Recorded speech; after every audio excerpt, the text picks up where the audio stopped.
Hello and welcome to today's podcast.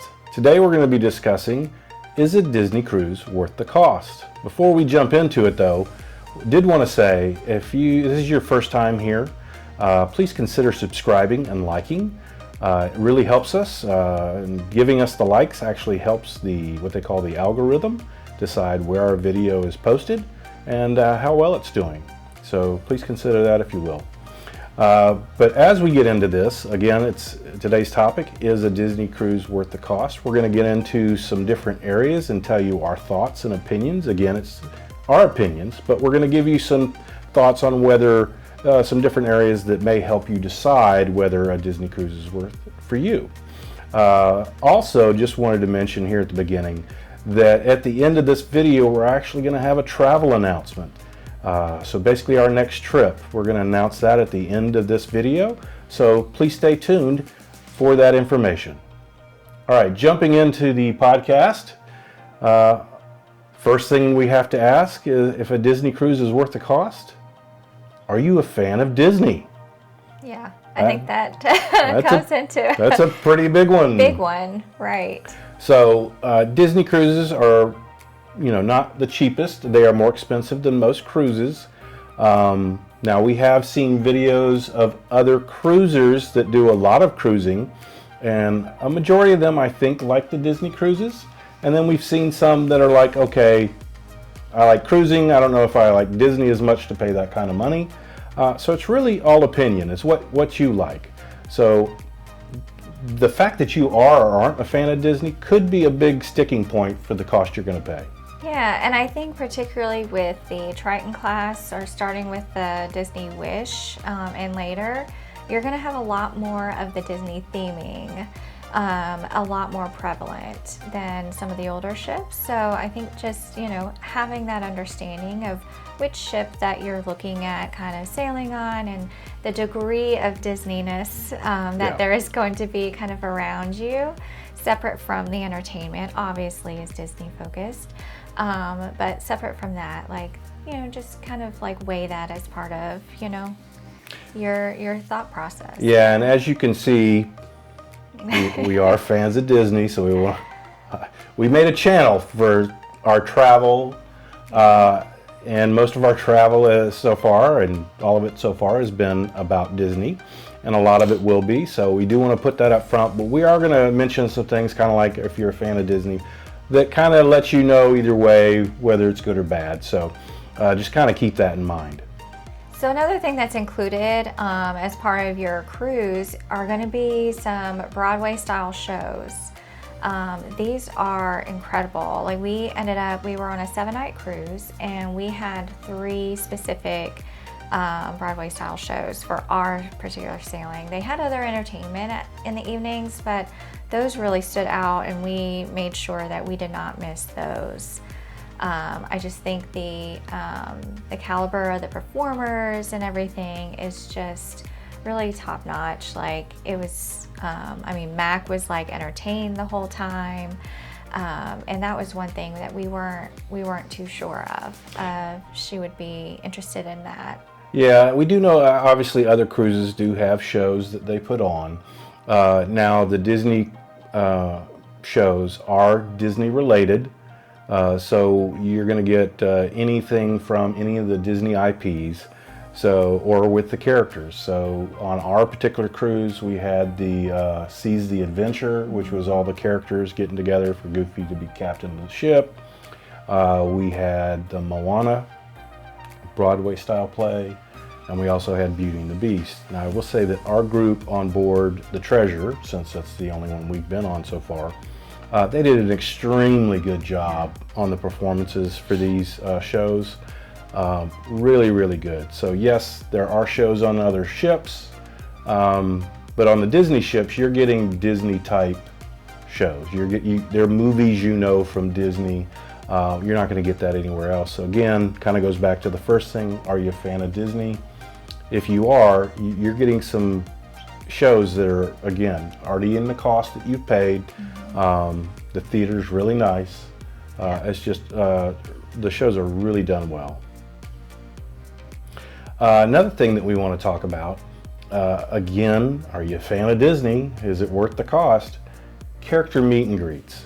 There are characters, I don't want to say everywhere, they're all over, you see them all over, but they generally stick to the Grand Hall area for the characters, so that if you don't want to deal with the characters, again, we've seen quite a few videos of adults going on cruises without kids, and they're like, okay, we don't want to deal with the character stuff, we're going to go other places. They're able to do that. From the Navigator app, which I'll let Hope talk about here in a minute, you know exactly where they're going to be and when they're going to be there, which I think is a big help. Yeah, and like he was saying, you can go in, and if there's a particular character, again, if you're a Disney fan and that is important to you, and there's a particular character that you want to meet, you can go into your Navigator app and you can click on like one of those times that they're meeting. Then it opens up and you're able to see like the other opportunities, the other times, and what location that they're going to be. So if you already have something going on at the current moment, but you see, hey, I've got an opening later and they're also going to be meeting at that time, you have that flexibility. So it's not like in the parks where you're in that park that one day and you've got this one shot. You're on the cruise during multiple days, and you could have those multiple opportunities to meet a character. Yeah, the other thing here that I didn't mention is they have something called magic shots, where basically you get in line for a picture and you're standing in front of a themed background. A lot of times it's from one of the movies, and you get your picture taken and they throw in a character, which you don't get to see until later once your pictures get posted to you. But now those happen less often. So if you're looking for a particular picture, a magic shot, you only have one day to get those generally. There are, I think, a couple of different times. There might be a couple of times. So again, check your Navigator app. Those will be listed. All those magic shot opportunities also are listed. Yeah, so talking about the character meet and greets and now these magic shots, you're talking about the lines. So the character meet and greets are usually not too bad. Now I will tell you, we've seen one or two that were really long. But because they do them so often for shorter periods of time, it kind of spaces everything out. Yeah. The magic shots aren't that way, because they're only happening once or twice and only on one day. Those lines can be a little longer. So if you're really wanting those, you got to get towards the front of the line. But again, these are all Disney themed type items. So if you like Disney stuff, is it worth the cost? Okay, yes. That for us, opinion, yes. So another consideration, I think, when thinking about is a Disney cruise worth it, is the service that you receive from the crew members on board, right? And so we were talking about character meet and greets, and I think, the cast members there, I think, when you're waiting in line, those long lines sometimes, they're kind of like also interacting, helping to try to move things along, making sure people still get their, special magic moments with the characters, but also making sure everyone's still kind of enjoying themselves in line too. You've got people going around. And not even just that, I think just going around the ship, there were a couple times I probably had a bewildered look on my face, and crew members were nearby and they're like, is there someone that you're looking for? Can we help direct you anywhere? So they're kind of all around. Everyone is, kind of looking out to make sure that you're having an enjoyable experience. And I think Disney does a great job with their hiring process with that. Yeah, they do a really good job. It's almost like, I want to reference, not giving a plug, but if you know anything about Chick-fil-A, okay, Chick-fil-A, you go through their drive-through, they're always smiling, they're always happy. Disney cast members, always smiling, always happy. In fact, their officers come out at night, and there are officers out in the general area of the Grand Hall. You can meet and greet with them, talk to them. But yeah, the cleanliness of the ship, so I can tell you firsthand from our cruise, we did not go into Jamaica. We'll do it next time, but we wanted to stay on board the ship. So while a majority of the people are off the ship, the cast members are going nuts cleaning the ship. I know I went up on board to try to get some video of the coastline of Jamaica, and while I was up on the pool deck, they had a crew out painting because there was next to nobody on the ship. So they were out painting, always doing touch-ups, which I thought was really nice. Any of the ports that we pulled into, at least the ones that we noticed, the ship was always being washed on the outside, the side of the ship. If you've seen our video for Cozumel, when we got off the ship, they were spraying the side of the ship down. When we got off at Castaway Cay, they were spraying the side of the ship down. They're constantly doing things to make sure that everything is at its best.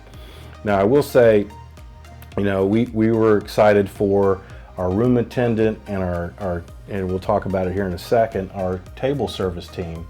Now, granted, those guys, as being up front with everybody, those guys have the opportunity for tips. So just want to put that out there. Is that why they're doing what they do? I don't think so. I think they have to do that. That's a Disney thing.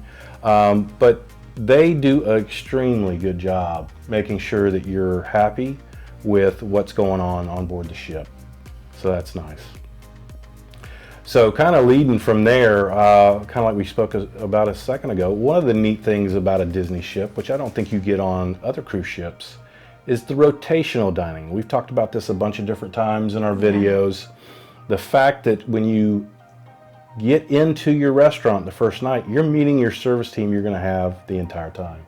Yeah, that's incredible. I think that's awesome. Like, you only have to kind of go through that little song and dance kind of that one time, and then the next night you got the same kind of friendly faces meeting you for dinner. That kind of goes for your table mates too. They're going to be along the ride with you for the length of the cruise. So I think it's great, you know, again, like Mike said, you know, that having them with you that whole time, they get to know you and your likes and your preferences, and they can make sure that you have your drink order ready or different things like that. So yeah, kind of like we talked about before, I'm a big Diet Coke fan, so is this one over here. When you get in there and you meet your service team, you learn their names, they learn your names. For us, they found out right away, hey, we like Diet Coke, okay? They also found out, hey, we have a channel that we've just started, and we're gonna be doing things a certain way for the channel. I was ordering extra meat, pieces of the meal, just to do the review for the channel. At least that's what we're gonna say. Review. Okay, as far as anybody knows, that's why we were doing it. It's not why I was having 2 or 3 cheesecakes a night. But it's nice because, kind of like Hope said, you're learning this all on night one. You don't have to do this every single night. So you're not having to go, okay, who's my server? Okay, let me tell them what I like. Who am I sitting with? Am I gonna get a spot to sit somewhere? You have an assigned table. You have an assigned group. If you're sitting with people, you have the same group of people every night, unless you or them are going to one of the other adult type restaurants where you had to pay for those. But the rotational dining, from the way we feel about it, was really, really nice. You didn't have to literally worry about anything. You just show up at the door and you tell them, they'll ask you, all right, what's your table number? Because you learned it after night one. Yeah. And you tell them your table number, and somebody grabs you and takes you to the table, and next thing you know, your serving team is walking up going, hey, how's it going? How was today? And all that good stuff. So really enjoyed the rotational dining. And along with that is 2 of the 3 dining rooms have entertainment during the meal. And I know with having children, you know, sometimes, you know, it's hard to kind of keep them, you know, seated, you know, through the entire length of a dinner service or something, because they are a little bit longer, right? You're having your bread service, your appetizer, your entree, your dessert. So it is going to be a little bit of time that you're going to be there. And so I really love that there's, like, you know, Marvel, you have the on-screen entertainment, and then for ours it was Coco, the other, the dining room, and so that they had the live singers and dancing and everything. So I really enjoyed that aspect. Yeah, it was really nice because, like Hope said, these dinners can last an hour and a half, an hour and 45 minutes. A lot of things go into that, you know, whether it's how many dishes you're ordering, Your serving team, I'm not sure exactly how many tables they service, but depending on each table and how many plates of food they're getting can kind of define how long it takes to get in and out of there. But these shows really help the time pass. So Marvel, you had a video screen where they play a video and you've got a contraption on your table and you get to play along.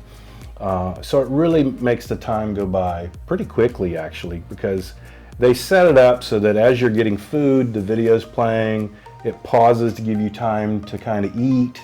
And then the next, it's almost like, all right, because there are 5 courses, as each course is coming out, they got video playing, then they kind of cool down a little bit while you're eating. And then before the next course comes out, the video starts again, at least in Marvel. And then the other one we were in for this cruise was Coco. 1923 didn't really have a show, but Coco had a stage right in the center of the restaurant area. So they were right in the center, playing instruments, singing songs. Really, really enjoyable. Made it easy because you had that as background noise as you're sitting there, whether you're talking to your table mates or you're eating. It was really enjoyable. Another area we'd like to talk about that we think helps kind of discuss whether is a Disney cruise worth it are the top-notch kids clubs. So the kids club, so Mac was in the Oceaneers Club. One of the things I will tell you that I was a little worried ahead of time was, is this going to be a place that she wants to go? Is she going to be okay? Because when you're as parents, you get to go in there when they have an open house, but other than that, you're not in there with your kid. The kids go in by themselves, they do their own thing. If you've seen our video, there are 4 different areas within the kids club for the Oceaneers Club to go in and have some fun. But she went in, I think, 3 different times? Yeah, and I think she spent at least around an hour or so each time. So for her, like she's used to kind of like doing a lot of things like with us. So the fact that she went those, multiple times kind of gave me a little bit of, She's not a teenager yet. No, we'll be lucky to see her. Yeah, so the kids club area was really, really nice. We did a walkthrough of that on day 2. We also did a separate video of that walkthrough, the full length. But the kids club area was really nice. It's neat too because they have it set up to where their magic bands kind of get them in and out if you have one. If not, they give you one. They give the kid one for the cruise.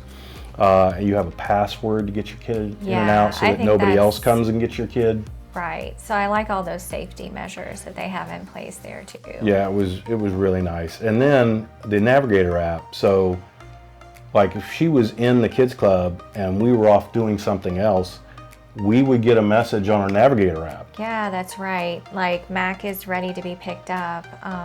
Like if so she just went and found a cast member and was like, all right, can you let my parents know to come get me? So that message comes through in the Navigator app. Yeah. Yes, which was a really nice feature. Yeah. Another thing as part of kind of the considering, is it worth it, is it's really cool as part of your cost for the cruise is you get to see first run Disney movies.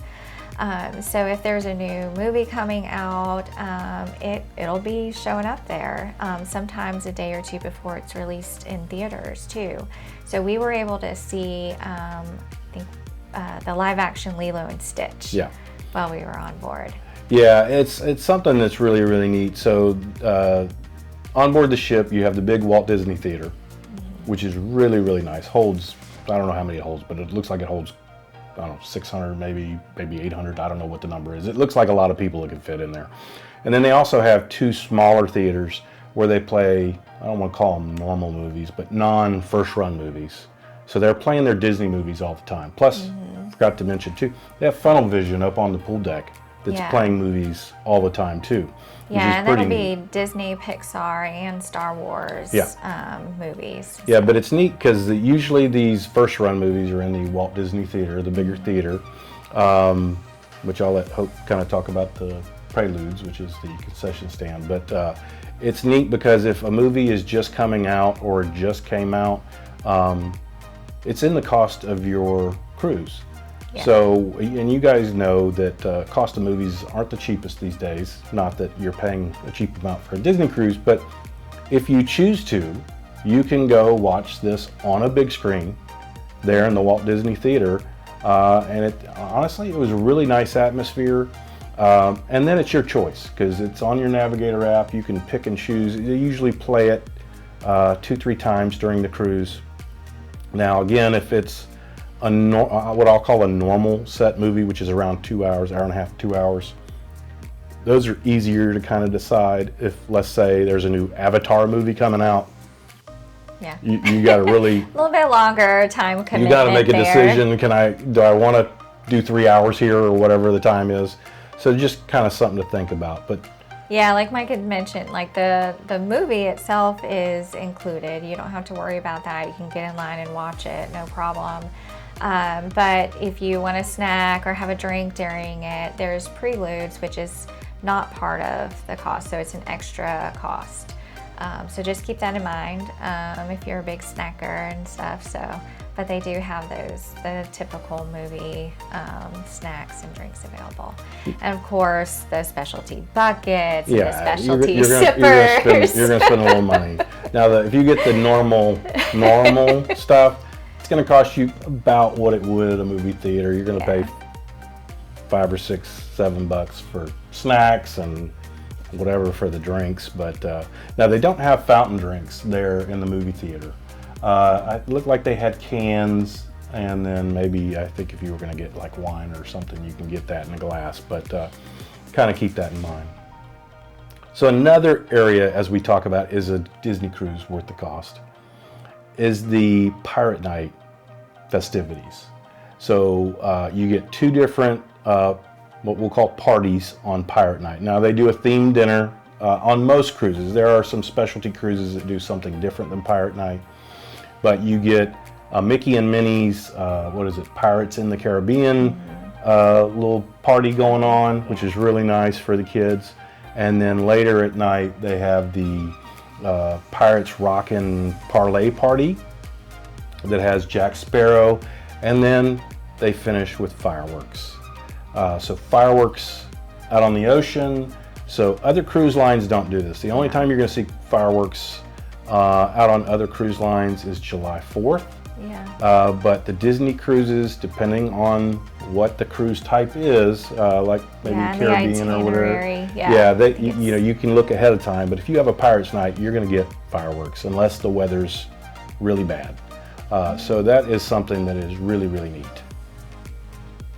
Yeah, and another thing I think is important to consider is food, the availability of food during your stay, right? Like, sometimes if you have all these activities going on, and you can't control when that hunger is gonna hit. So one thing that is included in your cost is 24-hour room service. Now, unfortunately, we did not get to partake in this. We didn't make it to the part where we ordered room service, only because we were, and I'm going to say this was a really good thing, we didn't get to it because we were never in the room. We were in the room to change, and we were in the room to go to sleep. Now, unfortunately, this one over here and Mac fall asleep like that.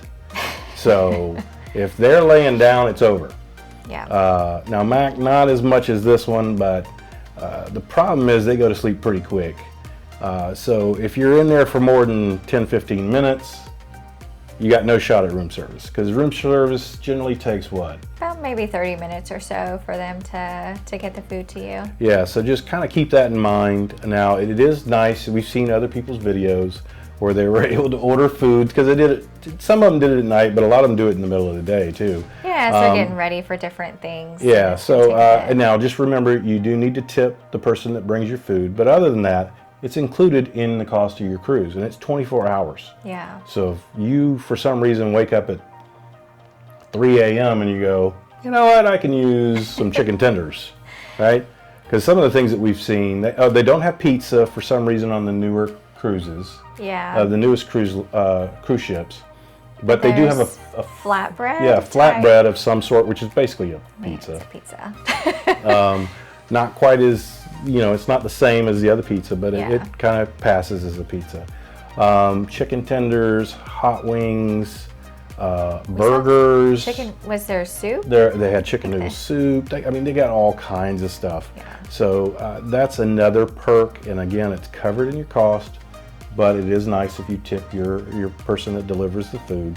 But the problem for us, you're gonna have to wait that half hour. We never got to that point.